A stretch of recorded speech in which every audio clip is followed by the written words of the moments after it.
Okay, we're going to talk about Fico scores because a lot of people think their credit score is too low to buy a house or whatnot.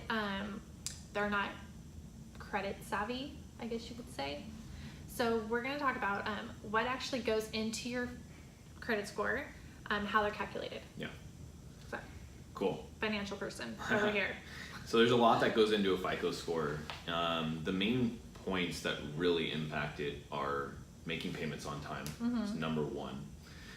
Number two would be your balance that you carry on the cards compared to the limit. Okay. So if you have a card with a $5,000 limit and your balance is $5,000, that's really impacting your credit in a negative way. Okay. Right?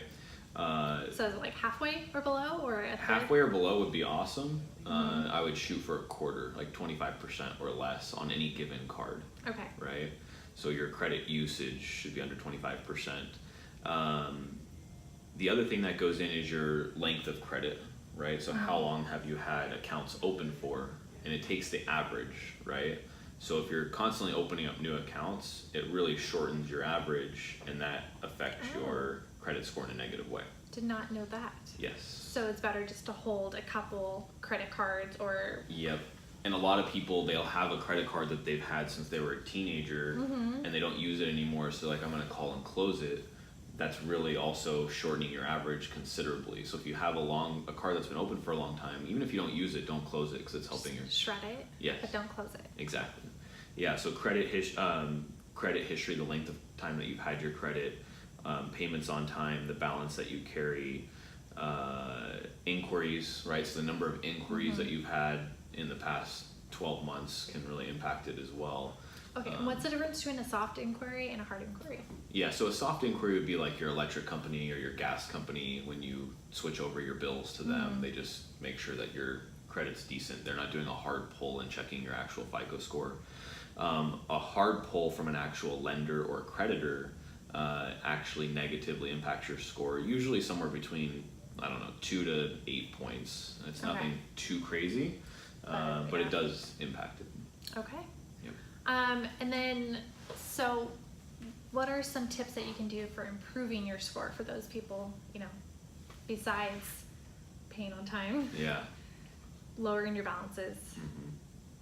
Don't close your accounts. Yeah.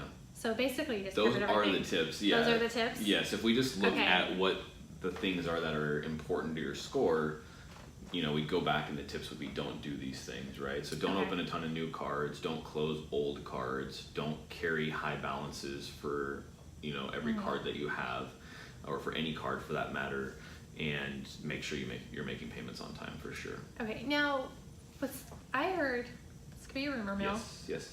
That if you're trying to improve your credit and you just do like a big payment, does that hurt it more than it does good? It depends. It could. Usually not on a credit card, right? Okay. Credit card debt, it's a good thing to pay down.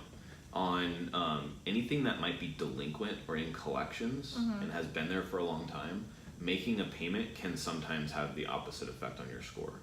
So yeah, it's kind of weird, but we have simulators that we can run to see if paying it is going to make an impact on your score in a positive or a negative way, or neutral. And then from that simulation, we can tell you if it makes sense to pay that down or not. So something we can help with. Okay, and then